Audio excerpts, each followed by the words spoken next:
කිසිම පිළිතුරක් නොලියෝ හිස් කඩදාසිය. අන්තිමට පොඩි කවියක් ලියලා තියෙනවා ඒක. එයා ලියලා තියෙනවා පොලිටිකල් හොඳ විෂයකි ඒත් මට මොකවත් බැරි. මගේ ගුරුතුමී කමලාවති ඔබ දුන්නු දුක හොඳටම ඇති කියලා. ප්‍රේමකීර්ති අනුරාධපුරයට මාරු කළා අනතුරකින් අතත් කඩාගෙන රෝහල් ගත වෙලා ඉන්නකොට එයා කියනවා එයා හරියට ගම්පෙරළි නවකතාවේ ජිනදාස වගේ කියලා. මේ ලෝ ලස්සනම අහස ඇත්තේ මගේ ගමට ඉහෙලිනේ අම්මා නිදන තැන ඇගේ සොහොනට උඩිනි කියලා. ඇයට ලැබෙන්නේ හිටියේ දරුවා මම. ඒ අම්මා ඊට පස්සේ අවුරුද්දේ නැති වෙනවා. අර සීයා මං දකින වෙලාවට පුංචි කාලේ ওই සිද්ධිය මට කියනවා. ඒක මට මහා මානසික වදයක් වෙනවා. ඒ නිසා මම මෙන්න මේ ගීතය ලියනවා.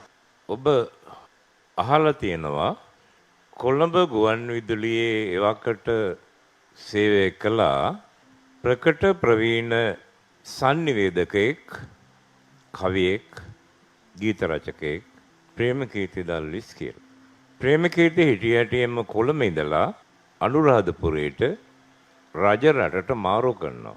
අනුරාධපුරයේදී ප්‍රේමකීර්ති ගමන් ගත්ත යතුරු පැදිය අනතුරකට ලක් වෙනවා. අනතුරෙන් ප්‍රේමකීර්තිගේ දකුණු අත කැඩෙනවා.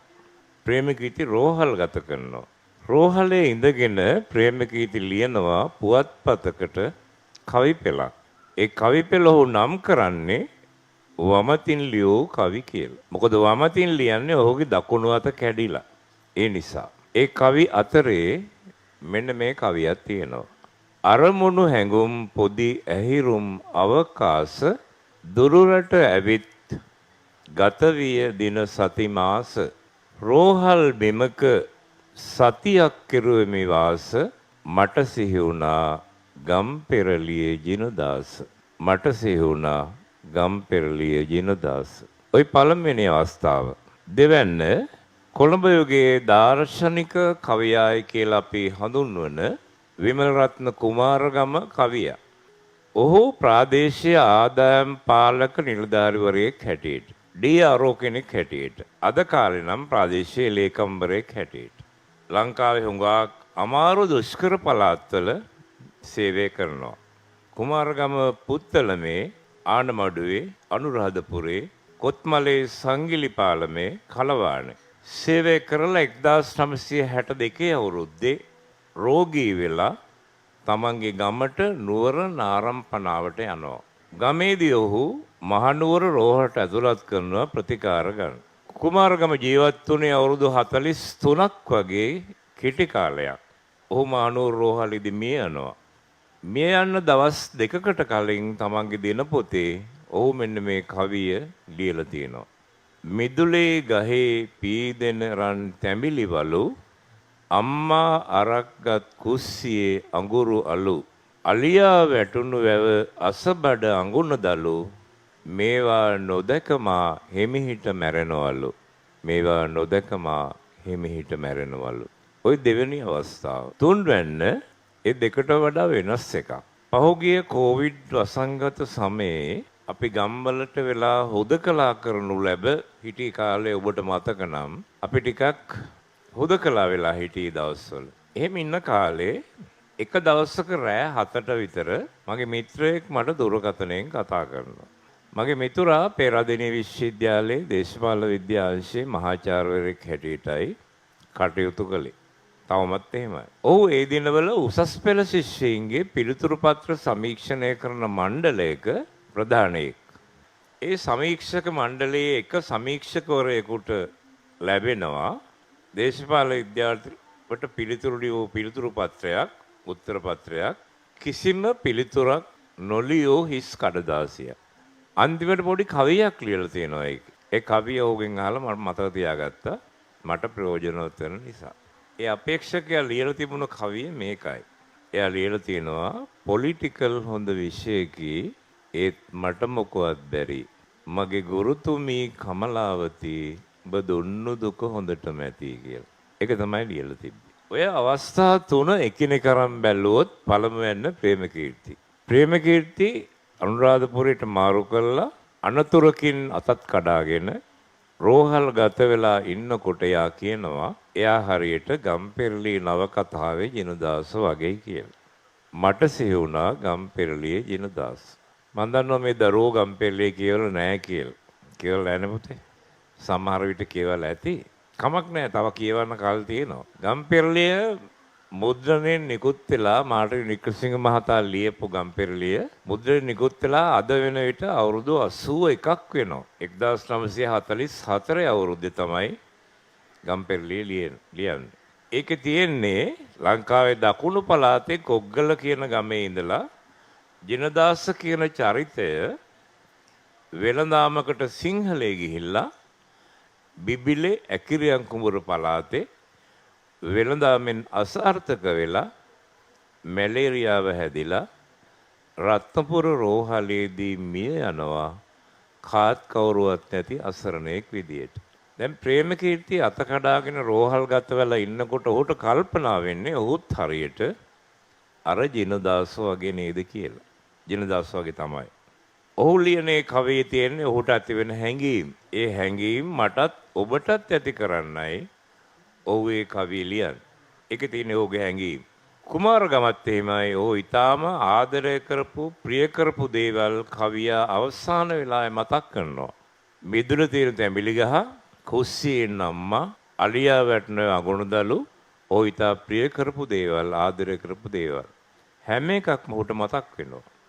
ඔහුගේ අරමුණත් ඔහුගේ හැඟීම් මටත් ඔබටත් ඇති කිරීමයි. ඒ කවියේ තියෙන ඔහුගේ හැඟීම්. තුන්ඩු එන්නාර දේශපාලන විද්‍යාවට පිළිතුරු දෙන ශිෂ්‍යයා.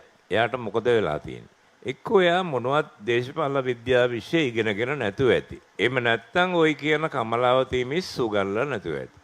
අපි දන්නේ ඇත්ත මොකද්ද කියලා. කොහොම හරි ਉਹ අපේක්ෂා කරනවා සමීක්ෂකවරයාගේ අනුකම්පාව.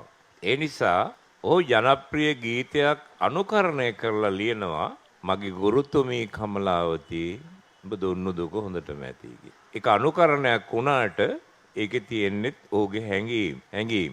ඒ නිසා පුතේ කලා නිර්මාණවල සාහිත්‍ය නිර්මාණවල තියෙන්නේ නිකම්ම නිකං වචන ගොඩවල් විතරක් නෙමෙයි. මිනිස්සුන්ගේ හැඟීම් තියෙන්නේ. අපේ සාහිත්‍ය කලාව රස විඳිනවායි කියලා කරන්නේ මෙන්න මේ හැඟීම් එක්ක කරන ගනුදෙනුවක්. හැඟීම් එක්කයි මේ ගනුදෙනුව අපි කරන්නේ.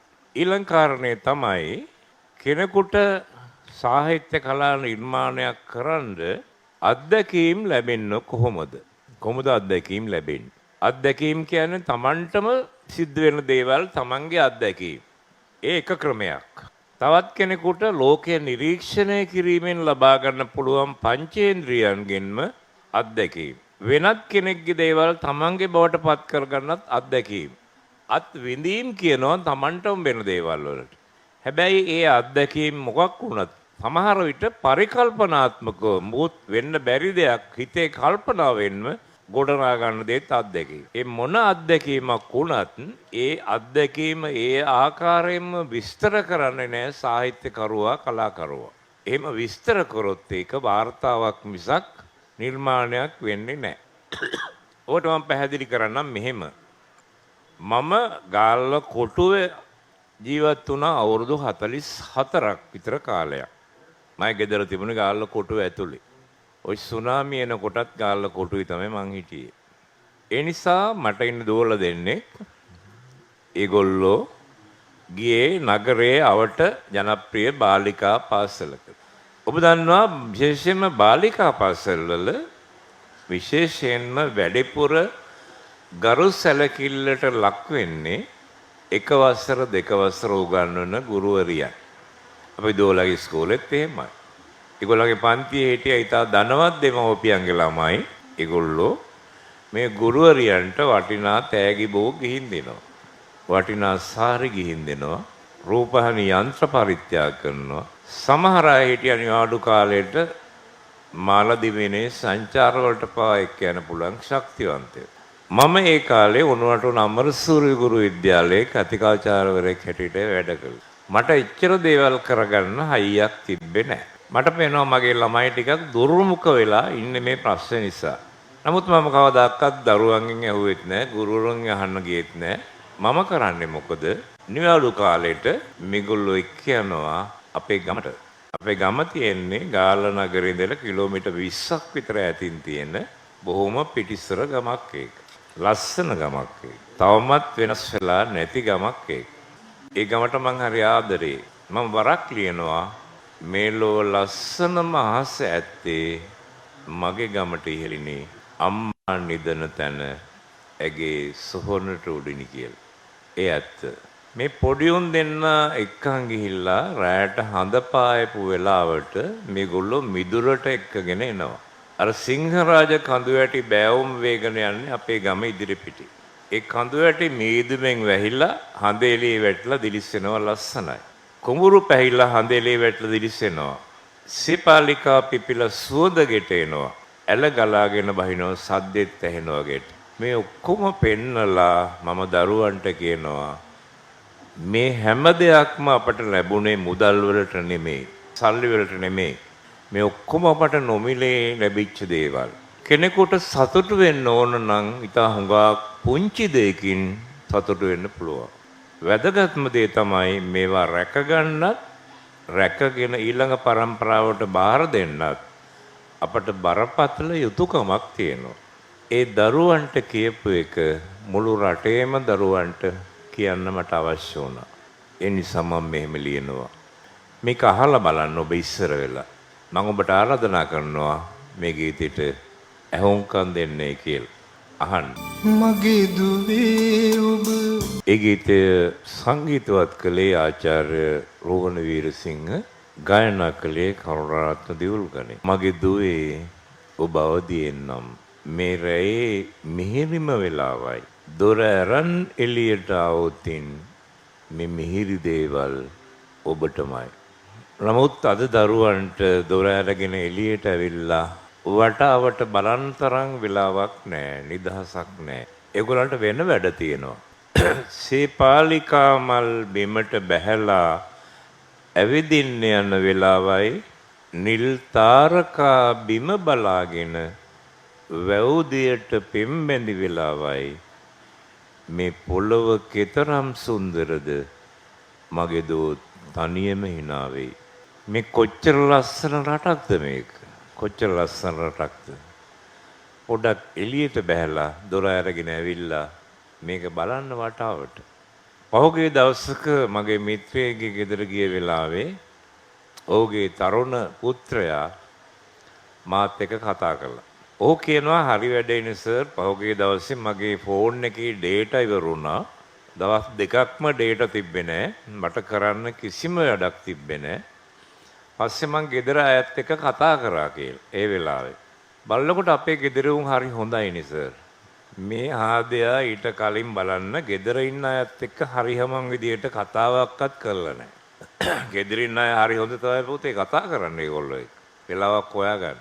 ටැබ් එකයි ලැප් එකයි මේ ජංගම දුරකථනයි පාවිච්චි කළාට කමක් නැහැ. සීමා සහිතව පාවිච්චි කරන්න. ඒ දැනුම ඔබට ලබා ගන්න ඕනේ. නමුත් අසීමිතව ඒවට ලැබිවි ඒවට ඇබ්බැහි වීමෙන් ඔබට මේ సౌందර්යය මගහැරෙනවා. අපි කොච්චර පඬිතකම් කතා කළත් සමහර වෙලාවල් තියෙන මෝඩ වැඩ කරන. ඝන කළුවරට ඔබ පෙම් කළොත් ඉරහඳ තරුවලට ණය ගැති. ඉරහඳ තාරකාවගේ දීප්තිමත් වස්තු තිබියදී කළුවරට ආදරය කරන්න අපට යුතුයකමක් නැහැ, අයිතියක් නැහැ. ලොව දුන්නු දේවල් අද අපට හෙට ලොවට පෙරලා දිය යුතුයි. අපි මේ ලෝකේ ණයට ඉල්ලගෙන තියෙන අනාගත පරම්පරාවෙන් අපි ඒක අපහු බාර දෙන්න ඕන නිරුපද්‍රිතව. ඔබ මේ ලෝට ආදරේ නම් මුළු ලෝම ඔබටත් ආදරේ. ඒක තමයි එක්කෙනෙක් හරි එහෙම කල්පනා කරන්න පුළුවන් වුණොත් මේ රට මීට වඩා භාග්‍යවන්ත රටක් වෙයි. රවීන්ද්‍රනාත් tagore කවියා වරක් ලියනවා, let me light my lamp. මගේ පහන දල්වන්නට ඉඩ දෙන්නයි තරුව යදී. අඳුර බිඳක් දුරුවේ නම් විවාදයට නොයනු වගේ. පුංචි පානක් හරි කවුරු හරි දල්වනවා නම් ඒකට ඉඩ දෙන්න. සමස්ත අන්ධකාරයේම නැති කරන්න බැරි වෙයි. නමුත් පොඩි හරි ආලෝකයක් දැල්ලුවොත් ඒකට ඉඩ දෙන්න. මගේ පහන දල්වන්නට ඉඩ දෙන්නයි තරුව යදී. මේ අත්දැකීම් ගැන කතා කරේ මම ඔබට මගේ අත්දැකීමක් කොහොමද ගීතයක් වුණේ කියන එක මම පැහැදිලි කරා. අත්දැකීම් ගැන හොඳ උදාහරණයක් දෙනවා විශ්වනාථ කවිරාජ කියලා ಭಾರತೀಯ විචාරකයෙක් ඔහුගේ සාහිත්‍ය දර්පණය කියන පොතේ. ඔහු කියනවා විශාල තනපෙටියක් තියෙනවා. ওই තනපෙටියේ කටුපඳුරු ලැහැබ් තනකොළ මේ සියලු දේවල් වැවිලා තියෙනවා. එතන එළදෙනක් බැඳලා ඉන්නවා. එළදෙන අර සියලුම ආකාරයේ තෘණ අනුභව කරලා සුදු පාට කිරි ලෝකෙට ප්‍රදානය කරනවා. ඒ වැඩේ කරන්න පුළුවන් එළදෙනට විතරයි. විශ්වනාථ කියනවා කිරි කියන්නේ නිර්මාණ වගේ. කිරිවල තනකොළ නැහැ, කටු නැහැ, කිරි විතරමයි. පහුගිය කාලෙක කිරිවල DCD තියේකෝ ඩයිසයිනමයිඩ් තියේකෝ. ඒකට නඩුවකුත් ගියා. ඒකට මොන වුණාද අපි දන්නේ නැහැ. නමුත් හොඳ කිරිවල DCD වත් නැහැ. කිරි විතරමයි. නිර්මාණ කිරි වගේ. විශ්වනාථ තව එකක් කියනවා.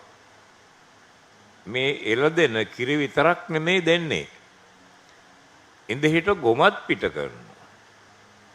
ගොම් වලින් ටිකක් හරි ප්‍රයෝජනක් තියෙනුනේ ගහකට කොලකට දාන්නවත් පුළුවන්. නිර්මාණත් ගොම වගේ බාගෙට හොඳ ඒවා තියෙනවා. එළදෙන තාව වැඩක් කරනවා. මුළු දවල් තිස්සේම කාපු දේවල් රැට ඔක්කාරය කරනවා, අමාරනවා. නිර්මාණත් ඔක්කාරය වගේව තියෙනවා. දැන් මම ලියපු දේවල් කිරිද ගොමද ඔක්කාරද කියලා තීරණය කරන්න ඕන ඔබ මිසක් මම නෙමෙයි. මට ඒ පිළිබඳ අයිතියක් නැහැ. ඒක ආචාරශීලී වැඩක් නෙමෙයි මං ඒ ගැන වර්ණනා කරන එක. හැබැයි මට සම්පූර්ණ අයිතිය තියෙනවා අර තනපිටිය ගැන කතා කරන්න. ඒ තනපිටියේ තියෙන දේවල් තමයි කිරි වෙන්නේ, ගොම වෙන්නේ, ඔක්කාර වෙන්නේ. ඒ තනපිටිය තමයි අත්දැකීම් ක්ෂේත්‍රය. අනුභූතික ක්ෂේත්‍රය කියන්නේ. ඒව තමයි කිරි වලට, ගොම වලට, ඔක්කාරයටපත් වෙන්නේ. ඔබ දන්නවා අපේ රටේ මුල් වරට 948 අපේම ආණ්ඩුවක් පිහිටුවට පස්සේ පෙබරවාරි 4 වෙනිදා නිදහස් ලැබිලා 52 අවුරුද්දේ දළදා ප්‍රදර්ශනයක් පවත්වනවා. ඒ වෙලාවේ අවුරුදු ගානකට පස්සේ අපේම ආණ්ඩුවකින් කරන එකක් නිසා රටේ හැම පැත්තෙම වන්දනා නඩ යන්න පටන් ගන්නවා දළදා වහන්සේ වැඳ ගන්න. ඒ වෙලාවේ දකුණු පළාතෙන් ගිහිපු එක්තරා නඩයක් පොලිමේ ඉන්නවා පැය ගාණක් දළදා වහන්සේ වැඳ ගන්න. නමුත් ඒගොල්ලන්ගේ පොලිමේට පිටින් ගිහිච්ච බලවත් අය විවිධ නිලමක්කාරවරු පොලිමේට පිටින් ගිහිල්ලා කොහොම හරි වැඳ ගන්නවා. අර මිනිස්සු බලාගෙන ඉඳිද්දි ඒ පොලිමේ ඉඳපු ඒ දකුණෙන් ගිහපු වන්දනා නඩේ එක්තරා තරුණ ගැබිනි මවක් වෙහෙස දරා ගන්න බැරුව ක්ලාන්ත වෙලා ඇද වැටෙන්න යනවා. ඒ වෙලාවේ ඉදිරිපත් වෙන කාන්තා පොලිස් නිලධාරිනියක් ඇයට වත්කම් කරගෙන ඇයට ප්‍රථමාධාර දීලා ඇයටත් ඇගේ නඩේටත් ඉක්මනට දළදා වහන්සේ වැඳ ගන්න අවස්ථාව දෙනවා. ওই වන්දනා නඩේ එක ගිය අපේ ගමේ හිටිය අපේ ආත්තම්මගේ මල්ලි මේ මුත්තා කෙනෙක්. පුංචි කාලේ හැමදාම මට ওই සිද්ධිය කියනවා. ඒ ක්ලාන්ත වෙලා ඇද වැටෙන්න ගිය කාන්තාව මගේ අම්මා. ඇයට ලැබෙන්න හිටිය දරුවා මම. ඒ අම්මා ඊට පස්සේ අවුරුද්දේ නැති වෙනවා. අර සීයා මං දකින වෙලාවට පුංචි කාලේ ওই සිද්ධිය මට කියනවා. ඒක මට මහා මානසික වදයක් වෙනවා. ඒ නිසා මම මෙන්න මේ ගීතය ලියනවා. ඒක අහලා බලමු. ඊට පස්සේ අපි ගැන කතා කරමු. ආවේ නාමල් පූජා කරන්න. පාත ඉඳන් අපි ආවේ නාමල් පූජා කරන්න. දළදා හාමුදුරුවනේ පාතමාලයට වඩින්න. හීල් හෙවනේ ඉඳගෙන බෑ හේන් කුඹුරු වැඩ කරන්න. අපි ගොවියෝ අපට සිද්ධ වෙන අවුවේ වැස්ස නොබලා දිගටම අවුවේ ඉන්න ඇඟපත කළු වුණත් අපේ කිලිකුණු නැති හිත බලන්න. අපි කළු තමයි. නමුත් අපේ හිතේ කිලිකුණු නැහැ. ඒ නිසා දලදා හාමුදුරුවනේ පාතමාලයට වඩින්න. මෝදු ගියා ලෙලි තැලුවා පිළිගඳින් බෑ මිදෙන්න. ඒ තවත් ශ්‍රේණියක් පහත රටින්. ඒගොල්ලෝ මාළු අල්ලනවා ලෙලි තලනවා ඒ නිසා පිළිගඳයි. නමුත් ඒගොල්ලන්ගේ ඒත් අපේ මල් සුවඳයි එපා බාර නොගෙනින්. මල් වලට එහෙම උස් පහත් ભેදයක් නැහැ. ඒක මගේ අත්දැකීමක් වුණේ ওই විදියටයි. අවසන් වශයෙන් මම ඔබට තව එක ගීයක් ගැන කියනවා. ඒක කියලා මට ඊටාම් වෙහෙසයි මේ වෙලාවේ රස්නෙත් වැඩි හොඳටම මම දන්නවා ඔබටත් හරි අමාරුයි කියලා. ගොඩාක් දික් කරනකොට මේ වැඩේ අහන් ඉන්න බෑ කියලා. තව එක අත්දැකීමක් ඔබට විස්තර කරලා මම මගේ කතාව අවසන් කරන්න කැමති වෙනවා. මගේ මුල් වෘත්තිය මම ගුරුවරයෙක්. මගේ වෘත්තීය ජීවිතය ආරම්භ කරන්නේ ගුරුවරයෙක් හැටියට. 981 අවුරුද්දේ මාව මාරු කරලා යවුණා මොණරාගලට. මොණරාගල අවුරුදු 5ක් විතර මම වැඩ කරනවා. රාජකීය විද්‍යාලේ. මගේ ඉස්කෝලේ ඇරිලා මම මගේ නවාතැනට යන්න ඕනේ මොණරාගල කච්චේරි පරිශ්‍රය උඩින්. දවසක් යනකොට කච්චේරිය වට කරලා ලොකු සෙනගක් 4500ක විතර උද්ඝෝෂණයක යෙදෙනවා. ඒගොල්ලන්ගේ අතේ සටන් පාට පුවරු ලියලා තියෙනවා. ඒවයි ලියලා තියෙනවා අපේ මුතුන් මිත්තන්ගේ ඇටකටු වැළලූ ඉඩම් බහුජාතික සමාගම් වලට පවරා දෙන්න එපා කියන ඉල්ලීම. ඒ කාලේ තිබිච්ච ආණ්ඩුවක් එහෙම වැඩක් කරන්න හැදුවා. අක්කර 84000ක් ඌව වෙල්ලස්සෙන් උක්කවන්න දෙන්න හැදුවා බුකර්ටේට් කියන සමාගමට. ඒකට විරුද්ධව තමයි මේ මිනිස්සු මේ උද්ඝෝෂණය කරන්නේ. මගේ වයස එතකොට අවුරුදු 25ක් විතර ඇති. මට එච්චර අවබෝධයක් තිබෙන්නේ නැහැ වෙල්ලස්ස ගැන.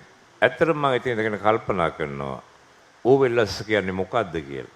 ඔබ දන්නවා අපේ රට 815 මාර්තු 2 වෙනිදා මුළුමනින්ම ඉංග්‍රීසීන්ට යටත් විජිතයක් බවට පත් වෙනවා. උඩරට මගුල් මඩුවේදී උඩරට ගිවිසුම අත්සන් කරනවා. හැබැයි ගිවිසුම අත්සන් කළා සුමාන 2ක් යන්න කලින් ඉංග්‍රීසීන් ඒකපාර්ශ්විකව මේ ගිවිසුමේ වගන්ති 12ක් උල්ලංඝනය කරනවා. ඒකට එරෙහිව පැනනගෙන පළමුවෙනි ජන අරගලයේ පැනනගෙන පහළ වූ වෙල්ලස්සේ. ඒ සාමාන්‍ය මිනිස්සු වැඩි හරියක් ආදිවාසී ජනතාව කොහො කුඹරි රාළ, බූටෑවේ රාළ, ඊරියගම කළුබණ්ඩා. පස්සේ කැප්පිටිපොළ මොණරොයිලත් මේකට එකතු වෙනවා. ඔබ කියවා බලන්න පුළුවන් නම් මහාචාර්ය තෙන්නකෝන් විමලානන්ද ලියූ උඩරට කැරැල්ල කාණ්ඩ 3කින් යුක්ත පොතක් තියෙනවා. ඒකේ මේ සියලු විස්තර නම්ගම් එක්ක තියෙනවා. ඒ වෙලාවේ ලංකාව පාලනය කරේ රොබර්ට් බ්‍රවුන්රි කියන සුදු ආණ්ඩුකාරයා. ඔහු යුද නීතිය පනවලා මාෂල් ලෝ පනවලා නියෝග කරනවා.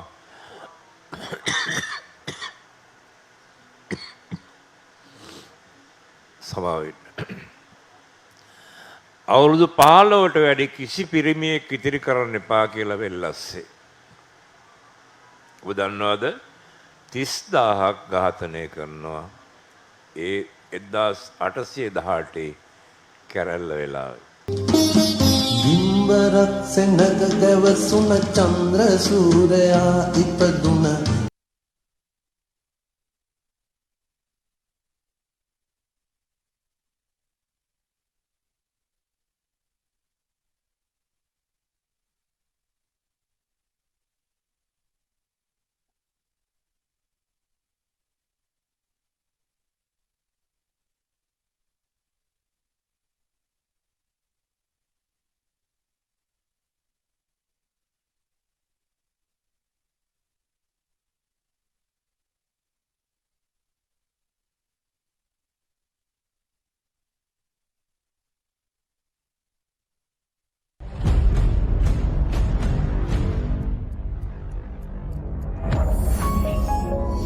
You're watching the Life Traveler channel.